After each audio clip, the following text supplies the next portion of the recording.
बच्चों, हिंदी की ऑनलाइन कक्षा में आज हम खुलते पंख का पाठ 6 मेरे दोस्त बनोगे पढ़ेंगे। बच्चों, तुमने बहुत से पक्षी देखे होंगे।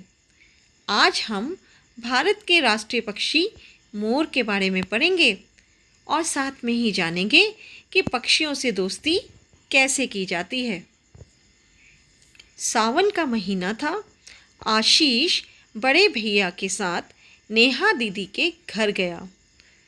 अजमेर में दीदी का बहुत बड़ा घर है। घर के आंगन में नीम का बड़ा सा पेड़ भी है। शाम का समय था। आकाश में काले काले मेघ छाए थे। आशीष आंगन में बैठा दीदी से बातें कर रहा था। तभी एक मोर पेड़ से नीचे उतर आया।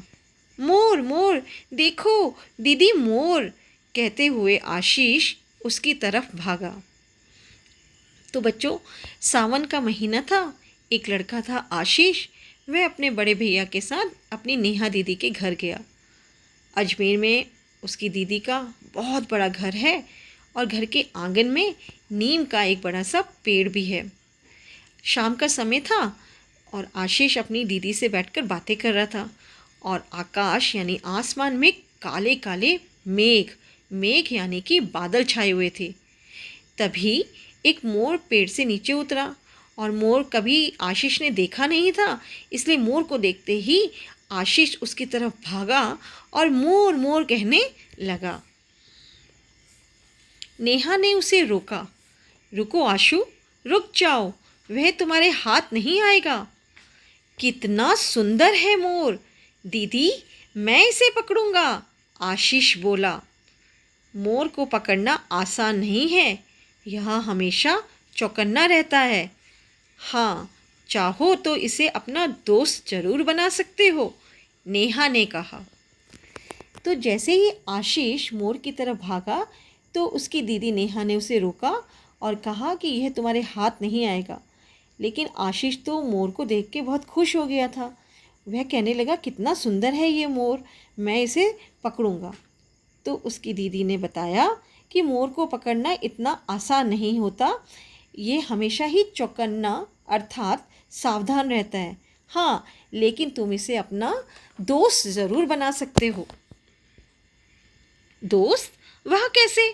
आशीष ने आश्चर्य से पूछा। रुको, अभी बताती हूँ, कहकर नेहा भीतर चली गई और एक कटोरी में दाल के दाने ले आई। उसने दाने आंगन में बिखेर दिए और आशीष को लेकर ओट में खड़ी हो गई। मोर दाने चुगने लगा। दोस्त कैसे बना सकते हैं? आशीष ने आश्चर्य हैरान होकर पूछा। तो नेहा जो कि उसकी दीदी है, उसने बोला, रुको मैं अभी तुम्हें बताती हूँ। वह भीतर गई, घर के अंदर गई और एक कटोरी में दाल के दाने लेकर आ गई और उसने वो दाने आंगन में बिखेर दिए और आशीष को अपने साथ लिया और ओट यानी कि आड़, किसी भी चीज़ के पीछे छुप जाना, वहाँ जाके छुप गई और मोर आया और दाने चुगने लगा। नेहा ने बताया, आशु, यदि मोर को प्रतिदिन अनाज या दाल के दाने खिलाओ तो यह पालतू जैसे हो जाते हैं। अब नेहा उसे बताने लगी कि यदि प्रतिदिन का अर्थ होता है रोज़, अगर रोज़ मोर को अनाज या दाल के दाने खिलाए जाएं तो ये बिल्कुल पालतू हो जाते हैं, कि जैसे कि आपने इन्हें ही पाला है, क्योंकि वो एक तरह से आपके दोस्त बन जाते हैं। दीदी, मोर और क्या क्या खाना पसंद करते हैं? आशीष ने पूछा। इन्हें बीज, मूंगफली, बेर, बरगद और पीपल के फल बहुत अच्छे लगते हैं, नेहा बोली। अब आशीष अपनी दीदी से पूछने लगा कि मोर को क्या क्या खाना पसंद है। तो उसकी दीदी ने बताया कि मोर को बीज पसंद हैं, मूंगफली, बेर, बरगद और पीपल के फल जो हैं बहुत ही अच्छे लगते हैं। दीदी, मैंने तो सुना है कि मोर सांप से नहीं डरते और उन्हें भी खा लेते हैं, आशीष ने कहा। ठीक सुना है तुमने, जहाँ मोर होते हैं वहाँ सांप के अलावा कनखजूरे, बिच्छू, टिड्डियाँ और अन्य विषैले कीड़े मकोड़े भी लगभग खत्म हो जाते हैं, नेहा ने बताया। अब आगे आशीष अपनी दीदी से पूछने लगा कि उसने सुना है कि जो मोर हैं वो सांप से नहीं डरते हैं और वो सांप को खा लेते हैं। तो उसकी दीदी ने बताया कि हाँ, उसने ठीक सुना है, क्योंकि जहाँ भी मोर होते हैं वे सांप को तो खा ही लेते हैं। इसके अलावा वो कनखजूरे, बिच्छू, टिड्डियाँ और जितने भी विषैले मतलब कि जहरीले कीड़े मकोड़े होते हैं उनको भी ख़त्म कर देते हैं। वो ख़त्म हो जाते हैं, वहाँ उनको आने नहीं देते हैं मोर। तभी बादल गरजने लगे, मोर नाचने लगा। उसके पंख जापानी पंखे की तरह गोल गोल फैल गए। आशीष खुशी से उछल पड़ा। अद्भुत दृश्य था। उसने इससे पहले मोर को नाचते कभी नहीं देखा था। दीदी, इसकी पूंछ देखो, कैसा चमकदार गहरा रंग है। पंखों में तो लगता है कि ढेर सारी तांबे की चमकदार आंखें लगी हैं। इनके बीच का जामुनी रंग भी कैसा चमक रहा है। आशीष प्रसन्नता और जोश में बोले जा रहा था। तभी दोनों भाई बहन बातें कर रहे थे कि तभी जोर से बादल गरजने लगे और बादल जैसे ही गरजे तो मोर नाचने लग गया। और जैसे ही उसने नाचना आरंभ किया तो उसके जो पंख थे वो बिल्कुल जैसे जापानी पंखा होता है उसकी तरह गोल गोल फैल गए। और ये देखकर आशीष बहुत खुश हो गया। अद्भुत दृश्य था। अद्भुत अर्थात बड़ा ही अनोखा, या आप अनूठा बोल सकते हो, या बड़ा ही विचित्र दृश्य यानी कि नज़ारा था। उसने कभी भी आशीष ने मोर को नाचते हुए देखा नहीं था, तो वह उसे देखकर बहुत खुश हो रहा था। वह कहने लगा, दीदी देखो इसकी पूँछ, और इसका कितना चमकदार गहरा रंग, हरा रंग है। और उस साथ में वो ये भी कहने लगा कि इसके पंखों को देखकर ऐसा लग रहा है कि ढेर सारी तांबे की चमकदार आँखें इसमें लगी हुई हैं, और बीच का जामुनी रंग भी बहुत ही चमक रहा है। और आशीष बहुत ही खुशी और जोश के साथ ये बोले जा रहा था अपनी दीदी से। नेहा बोली, तुमने इसकी गर्दन देखी, गहरे नीले रंग की है और पेट बिल्कुल बादामी रंग का।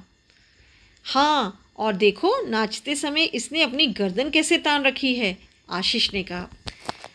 आगे नेहा दीदी ने बताया आशीष को कि देखो इसकी गर्दन जो कि गहरे नीले रंग की है और इसका जो पेट है वो बादामी रंग का है। तो आशीष कहने लगा, हाँ, और इसने नाचते हुए अपनी गर्दन को भी एकदम तान के रखा हुआ है। नेहा हंसकर बोली, भाई जब यह इतना अच्छा नाचता है तो थोड़ा घमंड तो होगा ही। आशीष भी हंस पड़ा और बोला, लेकिन इसके पैर एकदम सफ़ेद हैं, ज़रा भी सुंदर नहीं हैं। अब उसके पंखों को देखकर जब आशीष तारीफ़ करने लगा तो नेहा ने हंसकर उसको कहा कि भाई ये इतना अच्छा नाचता है तो इसको थोड़ा सा घमंड होता है, इसीलिए ये अपनी गर्दन को तान के रखता है।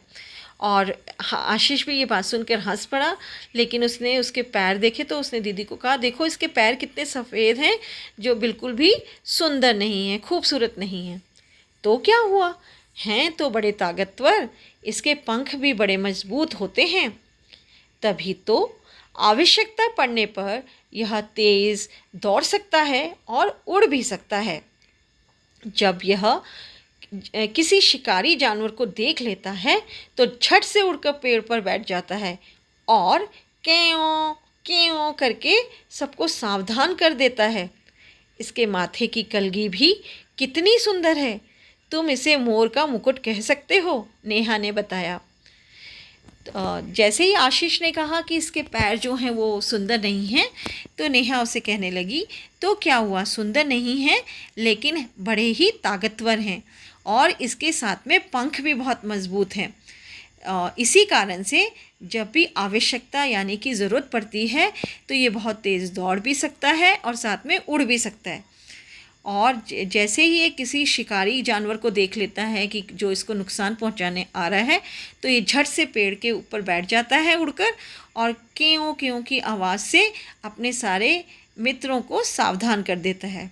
इसके अलावा इसके माथे की कलगी यानी मोर के सिर की चोटी, वो भी कितनी सुंदर है, और तो सब लोग इसे मोर मुकुट भी कहते हैं।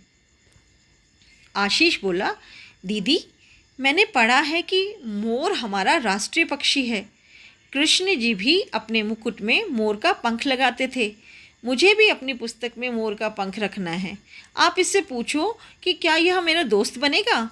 इतना कहकर आशीष मोर की तरफ बढ़ा। मोर झट से उड़कर मुंडेर पर बैठ गया और नाचने लगा। आशीष ने अपनी दीदी को कहा कि मैंने कहीं पढ़ा है कि मोर जो है हमारा राष्ट्रीय पक्षी है, और जो भगवान कृष्ण हैं थे वे भी अपने मुकुट में मोर का पंख लगाते थे, और मुझे भी ये मोर का पंख जो है अपनी पुस्तक यानी किताब में रखना है। आप इससे पूछो कि क्या ये मेरा दोस्त बनेगा। और अभी वो ऐसा बोलते हुए आशीष जैसे ही मोर की तरफ बढ़ा तो मोर झट से उड़कर मुंडेर यानी छत का जो किनारा है उस पर जाकर बैठ गया और नाचने लगा। तभी मोर का एक पंख उड़कर नीचे आ गिरा। नेहा आशीष के कंधे पर हाथ रखकर बोली, लो आशु, मोर ने तुम्हारी दोस्ती स्वीकार कर ली है और दोस्ती की निशानी के रूप में यह पंख भी दे दिया है। तो जैसे ही वो अपनी दीदी को बोलने लगा कि मुझे मोर का मुकुट के लिए मोर का पंख चाहिए, तो तभी मोर का पंख उड़कर नीचे आ गया। तो नेहा ने आशीष के कंधे पे हाथ रखा और बोला, लो आशु, इसने तुम्हारी दोस्ती को स्वीकार कर लिया है, मान लिया है तुम्हारी दोस्ती को, और निशानी के रूप में तुम्हें ये एक पंख भी दे दिया है। सच दीदी, आशु ने जल्दी से पंख उठा लिया। बूंदें पड़ने लगी थी। धन्यवाद दोस्त, कहकर आशु भीतर चला गया। आशु खुश हो गया, बोलने लगा, सच में दीदी, और उसने वो पंख को उठा लिया। क्योंकि सावन का महीना था, बादल तो गरज ही रहे थे, तो अब बूंदें भी पड़ने लग गई थी, यानी बारिश आरंभ हो गई थी। उसने मोर को धन्यवाद किया आशु ने, और वह भीतर चला गया। तो देखा बच्चों, कैसे आशीष की दोस्ती मोर के साथ हो गई। तो चलिए अब हम पढ़ते हैं इस पाठ में आए शब्दार्थ। मेघ यानी कि बादल, आप इसे घन भी कह सकते हैं। चौकन्ना, जिसका अर्थ होता है सावधान। ऊंट, ऊंट का अर्थ होता है आड़। प्रतिदिन, प्रतिदिन का अर्थ रोज़ रोज़। विषैला, जहरीला। अद्भुत, अनूठा या विचित्र या अनोखा भी कह सकते हैं। कलगी, मोर के सिर की चोटी। स्वीकार यानी कि मान लेना। तो मुझे पूरी आशा है कि आपको ये पाठ बहुत अच्छा लगा होगा और मोर के बारे में आपको ढेर सारी जानकारी भी मिली होगी। आज के लिए इतना ही। धन्यवाद।